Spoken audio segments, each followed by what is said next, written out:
So I would like to say hello to everybody present here. My presentation is going to be about Google products. That's why it's called another kind of Googling.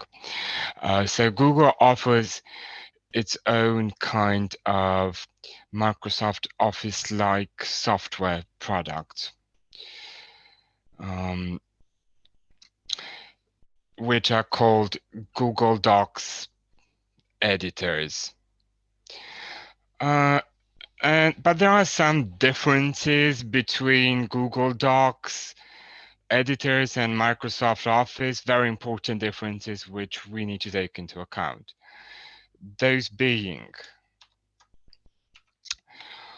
one, they aren't as feature-packed. There are quite a lot of features which we can't find there.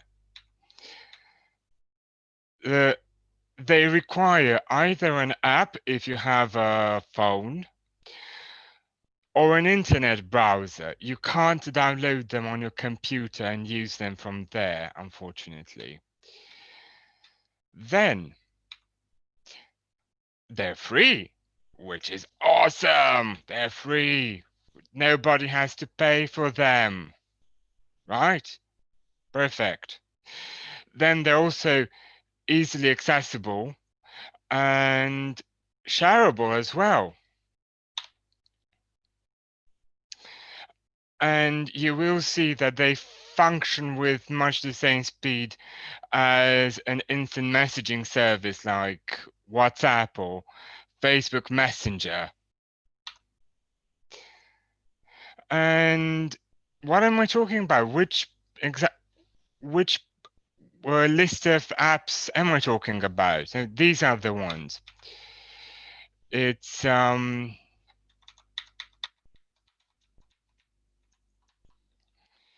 we have my computers. So we have Google Docs, which is basically like Microsoft Office Word.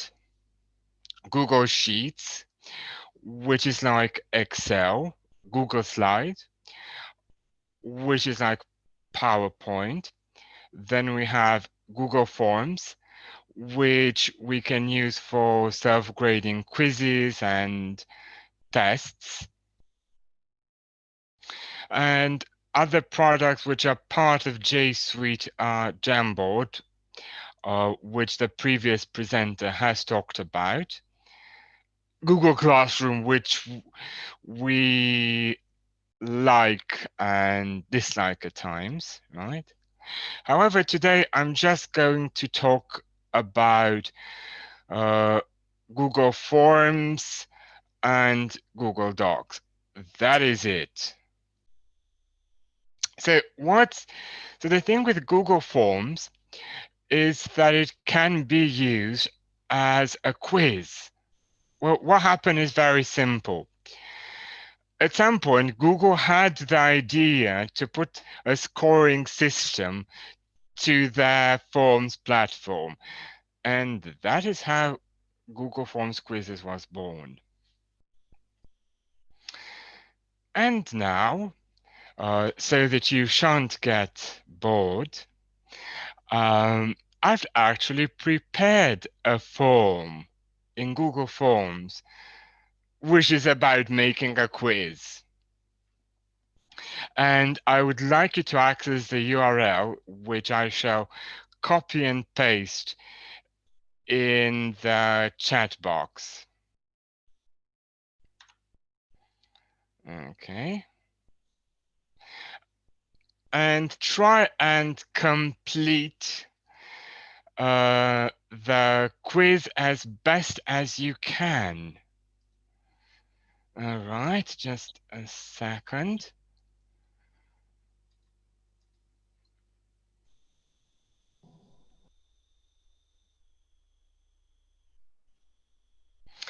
There you go. So if you could access the URL which I have copy and pasted and try and do the quiz.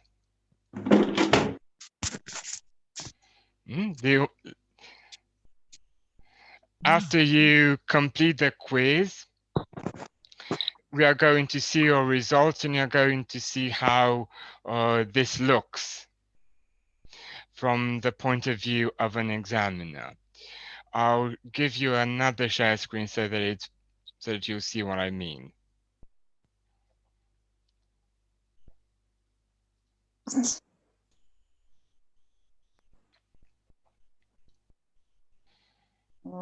So this is the Google quiz which I just mentioned. You have the URL. It has 2 really short video clips. Then you have to pick the answers which you think are correct. And then you get your grade, basically. This one has 72 points. So I wish you the best of luck. You have 9 minutes to finish. Are you ready?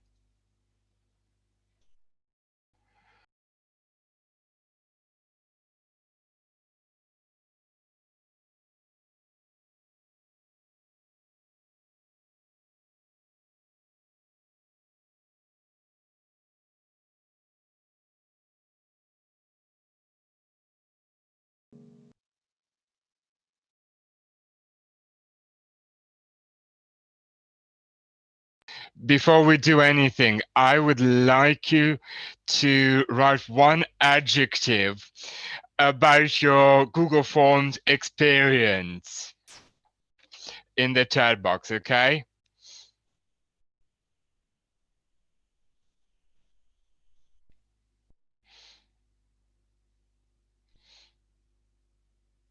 Ah, nice, useful. Okay, if you didn't, challenging, practical, useful, new, poor. Okay, Simona. Okay, thank you. Now, what happened? Why did I ask you to do it? I asked you to do it so that you can see. Yes, I understand. It's poor. Thank you. I also asked you to do it so that you can see how on the other end you see your responses. So when you finish quiz, yes, and thank you, it was question, though you have 2 questions. Okay, so on this end, I can see what you've written. Okay, I can see what you've done. I can see your results, and I can either go on step by step, on question by question basis, the answers to your first question. It comes with these lovely graphics, which you can use, say, if you have your initial test with your students. And I also see who made, or I can go on an individual basis where I can see who's done what exactly and pinpoint your exact mistake. And if you want, you can also create a kind of a Google Sheet with your answers, which you can easily share with students or parents or anybody. And the way you would do that is you would have link share, where you can pick to any, and you have to go with anyone with the link, can view, you copy the link, and then you can put it in the chat box.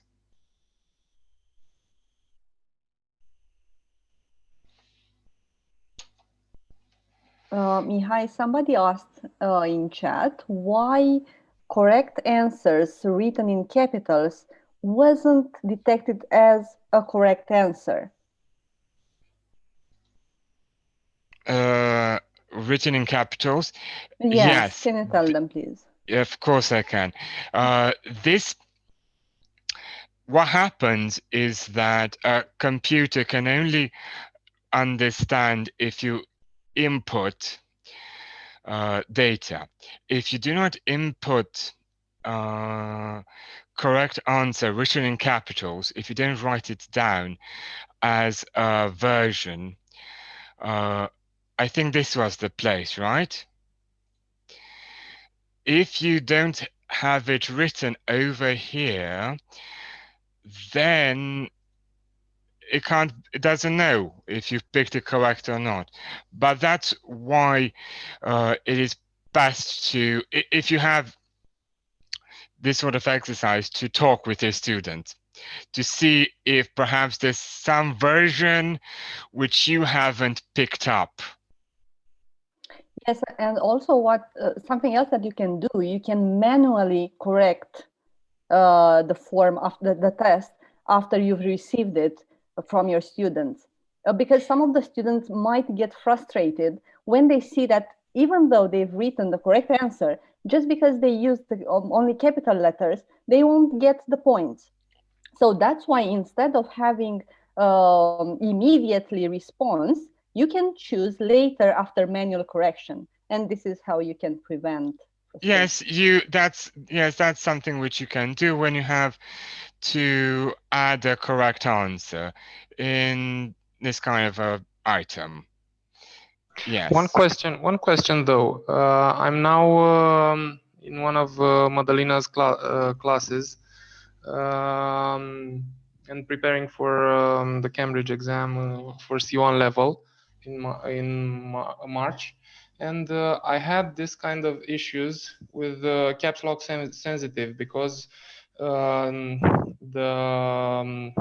exercise was stating that all the words from that exercise need to be written in caps lock.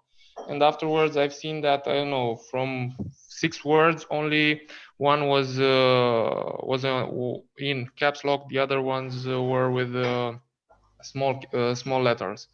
And this is the question I wanted to address.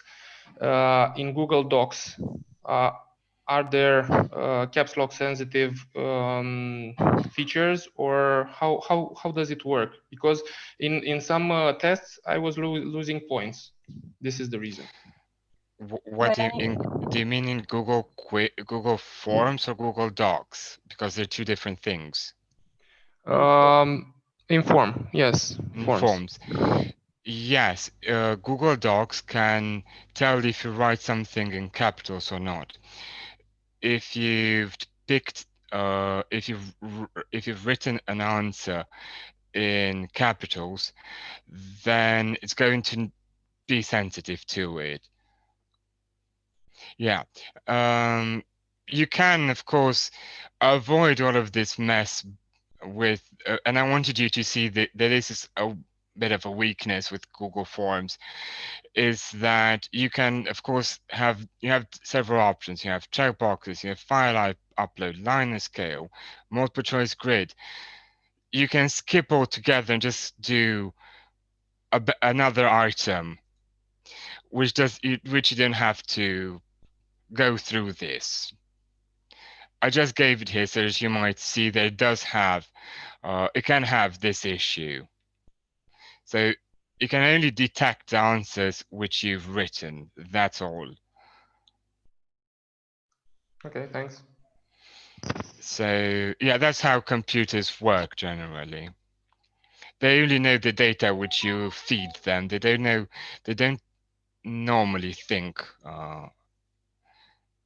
outside of it. So at this point, it's not something like AI feature, yes, artificial intelligence, and to detect. Yeah, no, it's not. Differences between this. Okay. No, it's not. More simpler. Okay, okay. No, it's not. You have to give the correct answer. Okay. Now, there are some conclusions which we can draw from here,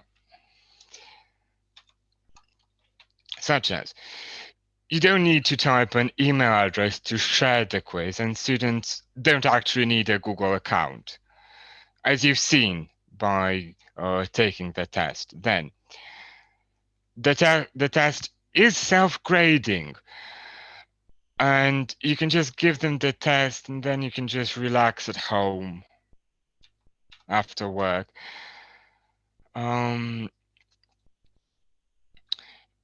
then you can either enter the participant's email or do a quick link sharing of the results, as you can see them in a Google Sheets document.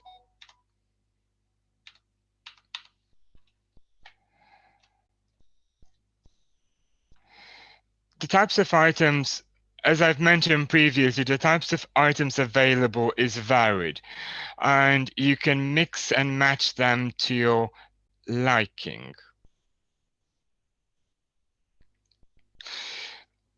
And this is a very important thing to us.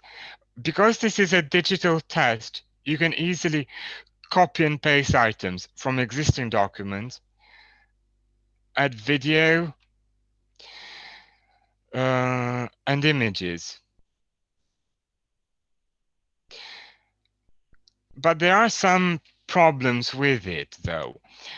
Google Forms quiz is perfect for receptive skills, but not so much for productive skills, because it only offers paragraph and sentence input.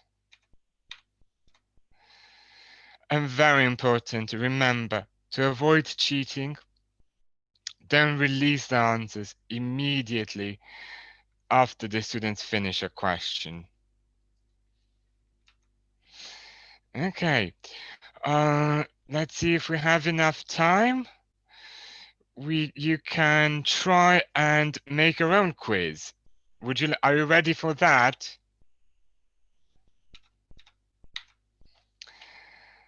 So what I would like you to do is, okay, just a second, is to access this link, which should take you to Google Forms.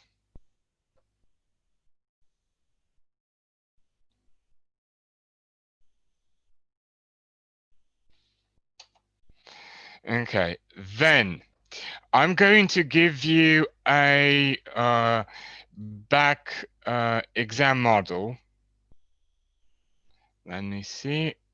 Okay. And I would like you to try and make just one item. So I'll show you how, and I'll show you how it has to look like.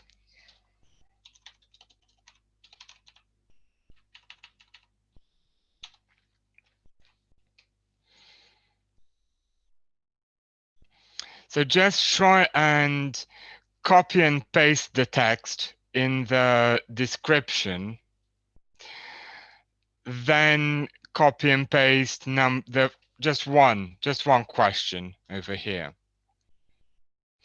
And then please, after you've done this, click on the if you can try and make them. If you're on a computer, I don't think you have any issues. If you have a phone,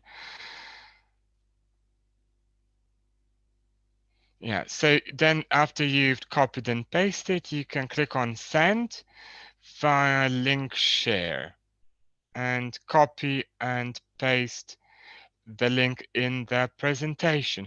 Do you have any questions now? Feel free to write them in the chat box.